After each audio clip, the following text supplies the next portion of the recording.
Hey, this is Scotch Test Dummies. We got another blind box review set up for Bart. We're going to test it. Test it! I'm not staying off camera anymore. I got to be here. It's already hidden. Test it.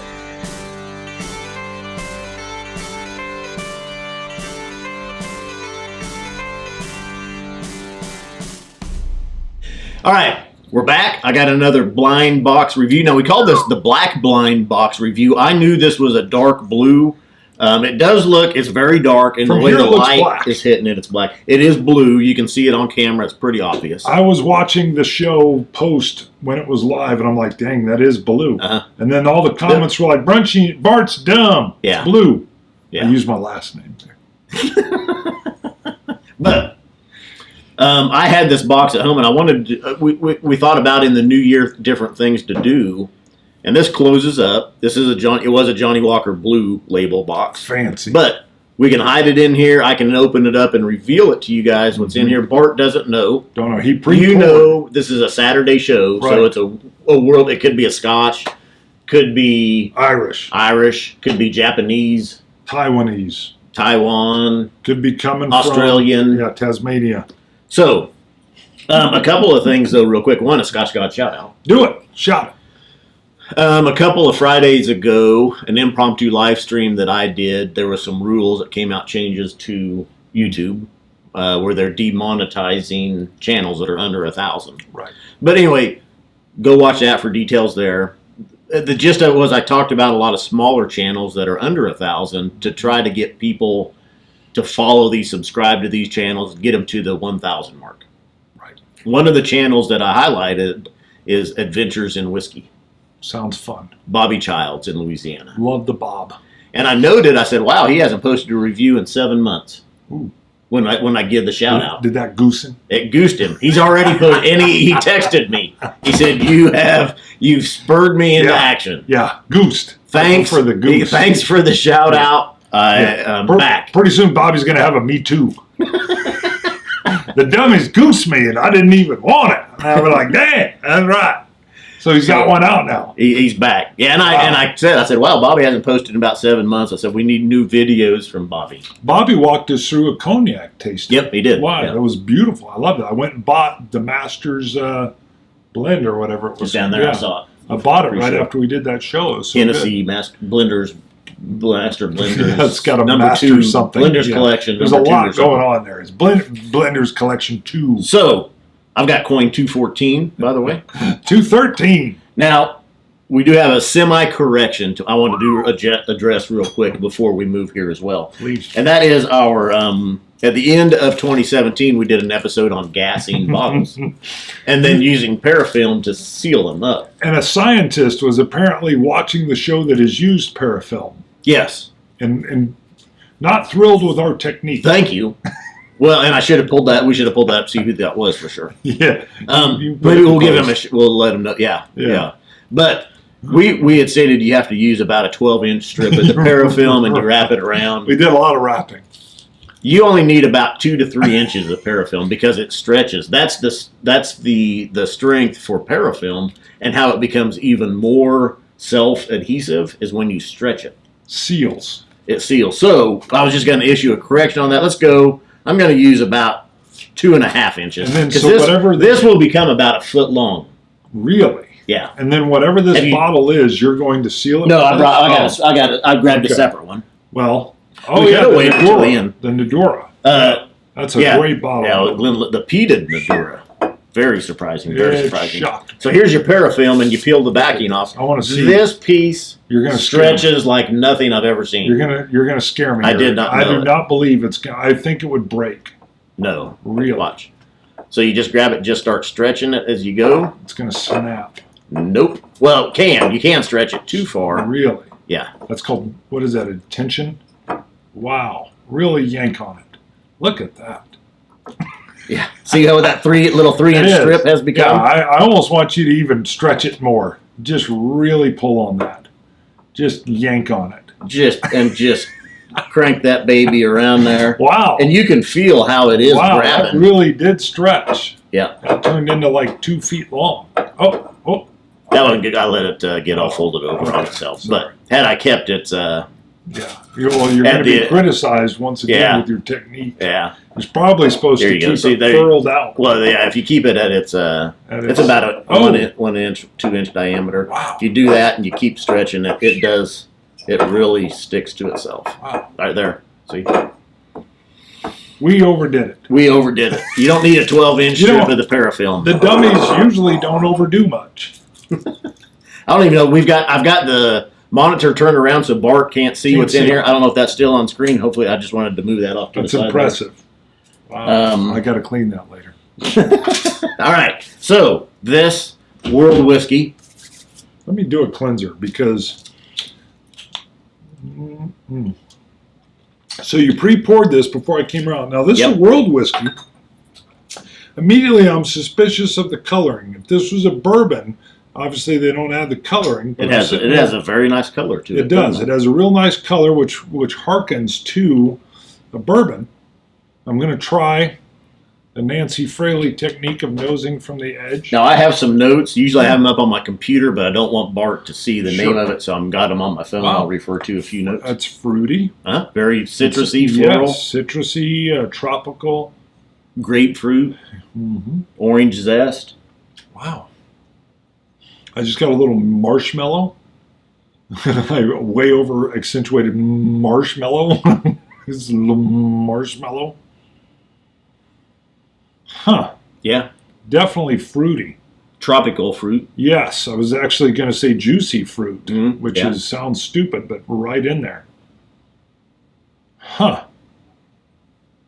Well, so the purpose of the blind box is you don't know what it is. I mean, hopefully we're going to get honest to God notes from you. Well, right. You always do.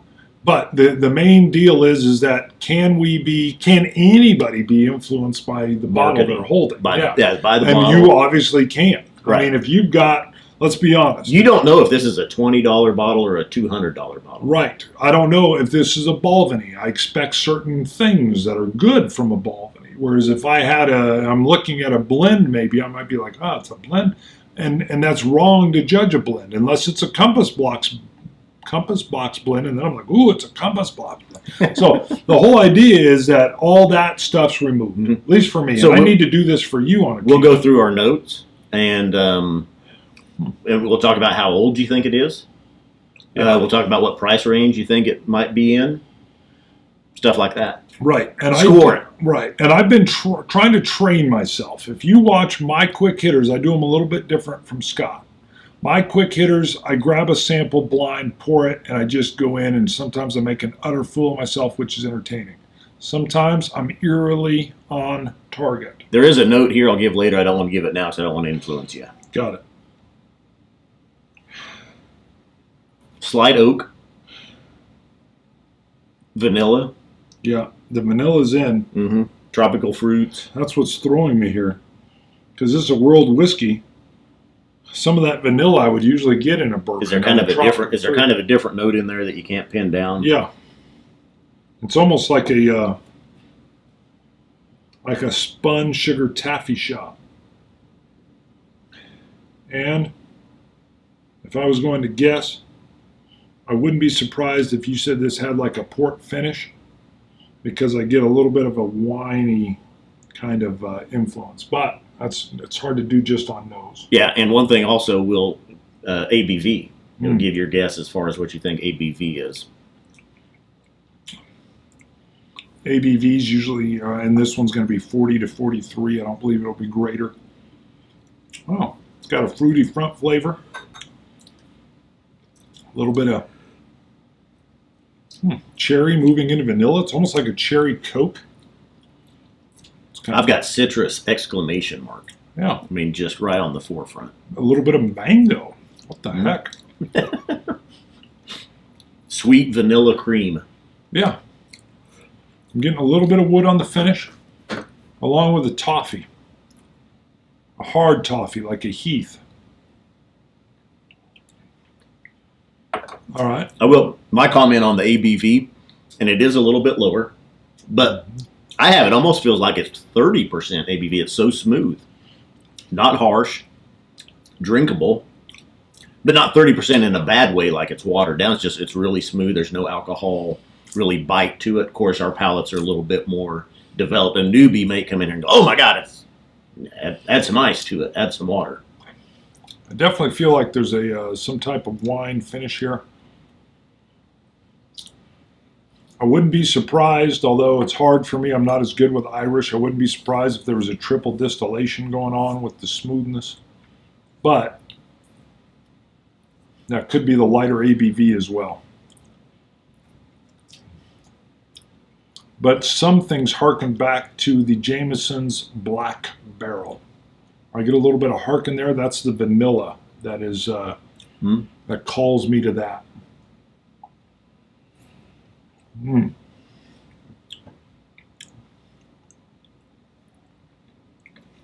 going to go ahead and add a splash of water. I haven't done that. Very juicy, fruity, tropical fruity. It gives me a vanilla. little bit of astringency in the mid palate too. Not a lot. Not just a lot. Touch. You want to drop? Please. I get a touch on my side cheek. Now, here's the hard thing, but the beautiful thing with this is knowing nothing. I actually will try not to dive too deep. So I would say it's a lighter ABV, 40 to 43 max. The flavor profiles being fruity, tropical, vanilla, caramel, and toffee. There's obviously something going on in the mix there, because a lot of those vanillas I will get from something that's bourbon finished, or although they use a lot. I mean, let's be honest, Scotch uses these prior bourbon casks. That's more to pull some of that strength of the wood out, to mellow that cask a little bit, not as much to give it a bourbon taste. And if I were to hearken again, I'm just telling you, it's not an identical deal by any means, but the most it draws me to when I think about it is the Jameson's Black Barrel with the vanillas, the caramels, the flavors, not the tropicals. When I got the hint of the mango, that surprised me. And that's about as deep as I can go with that. The finish is still lingering. It's very faint. It's very light. How old do you think it is? That's so hard to do with that. Yeah, I mean, yeah, when is. you're dealing with a world You whiskey. go mouthfeel and whiskeys. Yeah, I mean, when you're dealing with a world whiskey, it's not a raw, it doesn't have as much of that raw spirit. I mean, I would say it's 10 to 12, but it's hard to tell when you get to the northern regions. I'd say 8 to 12 in that range. If you get to a Scotch or an Irish, it's hard to tell. Whereas if it was a Cavalon, they're able to age it so much faster because of their climate. ABV is 40%. This is $30. So it's a blended. It's a blended. Are you going to tell me if it's a blended or not? It must be a blended. $30. Right. So it's a blended. Is it? Well, no. Is it worth? I mean, do you think this is a $30 worth $30? Yeah. Yeah. Definitely. The caramel vanilla notes alone are extremely pleasing. Okay. Are you ready? A little bit of green apple there, like you want to score it first? Hold on. It's a little bit of, just gave me Green a little bit of a toffee. toffee. Yeah, Green toffee, apple toffee. like at Halloween where you've Very got good. yeah. It just gave Let's that see to me if near I don't that, think I right have before a the score. finish kicked in. I don't have a score. Yeah. I'm gonna score it. All right. I mean, if I were to score, let me score it blind, so I haven't seen it. I like my ABVs higher. I almost saw you draw a score. I would give it it's a nice 87. It's not over the top for me, but it's got a lot of good flavors. There you go, 88. Yeah. So now I need to know. I must know. I got to know. You're gonna be surprised. I bet. I can tell. It's throwing me different ways. Hey! Jameson Caskmates, the IPA, brand new IPA edition. Wow. Yeah, I've been wanting that. Look at that. $30 bottle, 40% ABV. It's a non-age statement. Now, the tropical fruits we see with a lot of the Irish whiskeys, and you were right, with the triple distillation making it smoother. Most Irish whiskeys are triple distilled. First of all, I'm a little happy with myself. Yeah, very good. and interestingly, I wanted to almost do this next to the stout, the Jameson Caskmates Stout edition, just to see. Because I remembered it as being a little bit more meaty, caramely, rich, kind of rich. That note that you're getting, you think is a wine finish, is hops. Yes, That's exactly it. As soon as you showed me that, I'm like, oh yeah, that's the hoppy floral. Now, Mark Gillespie did say that the IPA stands for Irish Pale Ale. Right, not India Pale Ale. But that hops flavor, though, really leads me towards India Pale Ale. Mm-hmm. And I can't find in the Jameson marketing that it says Irish Pale. It doesn't say anywhere. It just says IPA everywhere. Right. But it says IPA, seasoned oak, hops, citrus notes, that is smooth nice. finish, seasoned oak, so. That's a nice flavor. If I had a beer drinker over, I would love to introduce this as a scotch to them. Because I think you can get that hoppiness. God, I would have been a badass if I would have said I get hops. You would have been like, ah! That was the note I didn't want to say. Yeah. I didn't want to influence you with that. Wow. But that is, it is there. Now, I don't care for IPA, India Pale Ales. I like them sometimes. They're too bitter, and the hops is too much. Bitter. It really is a nice transition here with the whiskey. Mm. There's just a note, just a hint of that hops finish. I'm glad you grabbed this because, I've heard Mark Gillespie talk about it a lot, and I've been wanting to try it. I like the Caskmates. Cousin Shane loved the Caskmates. The stout edition. Right. Mm-hmm. We've got to have him. We keep trying to get him on the show again, too. Yeah. It's been a while. Time. Now, I say Mark Gillespie said this was Irish Pale Ale. I believe that's who it was. I think you're right. That's where I heard it. Yeah. Mark Gillespie, who does Whiskey Cast, Whiskey Podcast, by the way. Check that out. Yeah, it's a great podcast. So, I'll buy this. I will buy some of this. That is I agree. I think it's price. worth 30. Yeah, same as the Caskmate Stout Edition. Very good. I need to get... we could almost do a family shootout. Jameson's with the Jameson's Black, with the IPA, with the Stout, and just do a little shootout and see how they taste together. Mm-hmm. Did it surprise you when I said Jameson's Black Bottle? Yeah. You were like, son of a bitch! I was like, wow, good. Wow, and I went to Irish and triple distilled. Mm-hmm. I've stunned myself. I was sure you were going to pull out like Japanese Hibiki, and I was going to be like, damn, not even in the right continent. All right, what else is going on? So the Parafilm, like I say, if you use that, you can stretch that stuff out, and it really becomes much more sticky, much more adhesive, and I think, and we need to redo our. We've got the Macallan 12 and the Lefroy 10. Yes, that we gassed and part parafilmed. of a 5, maybe 10-year experiment that's going on. But we need to go back and redo those and make sure they're wrapped up tight. So. Go to ScotchTestDummies.com. You can buy our coins. You might get 214 or 213 that were used in this episode. Get a hat. We're almost out of cask 3 or cask 2. Oh, Design so is in. Does you want to see? I'll show you. Yeah. Well, you right now I'm going to capture. No, I'm going to show you. Capture you live here. A proof we have in. Let me see the proof. We always make slight modifications. Sure. To each cask. Yeah, well, they're all unique. They're all numbered. We're going to go up to 500 on this one. We've done the very first cask 1 was 250. Cask 2 was 350. We're going to go to 500. Wow. See that? Holy moly, that is cool.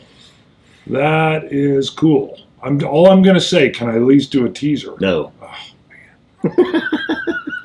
It looks futuristic. We got Glen Cairns. We got hats. We got shirts. We don't have the polos on there. Yep. I know. Kick A. Wow. Scotch It. Wait. Oh, hey. I had to think. I was brainstorming. Patreon shout out. Yep. We got a $2 Patreon Oh, shout yeah. out. Good call. I was getting ready to yell it. Oh, yeah. See that one? Raster, cover. Yeah, Raster, cover your ears. Put cotton in them there ears. Put your pinkies in each ear. Because we're getting ready to... I almost sound like a pirate. Let's do it. Richard Mina! Mina! Mina! Come on down! Mina! Come on down! Richard. Does he go by Mina. Rich? I don't know. Richard Mina. Rich Mina. Ooh, I like that. Rich Mina sounds great. Rich Mina. Mina's rich. So, are we going to do the other one? We'll save it. You want to do that one? Yeah, we do two. Do it at the same time. Can you read that one? You got it? I got it now. Russell Fulmer! $2 supporter. Both of you guys. So when you're a $2 supporter, you get your name yelled out so that Raster doesn't like it. You can go in and do $2 an episode, $2 a month. $1 an episode. We got one fan known only as King Anonymous. King Anonymous. He did not want his name out there, but he is a he. We think. We don't. Technically, you never know. Sure. $20 $20 support. $20 an episode. Yeah. Now there is a cap on there, but we won't tell you what that cap is. That was a good supporter, though. Wow. So you've shocked me with another black bottle. What do you call it? Blind black bottle. Blind, black box. We'll hash that out. A lot of bees. If we're gonna, we got to get a black. We're doing it because of a blind blue box. Yeah. That would work. Blind blue box. Blind blue block. We could call it. Yeah, that's hard to say. Blind. Let's call it a blind box. You should call it the blue box. The blue box, blind blue. You're my boy, Blue. Hey, Blue. All right. I feel happy. Scotch it. You Scotch guy. Cilantro. Dummies.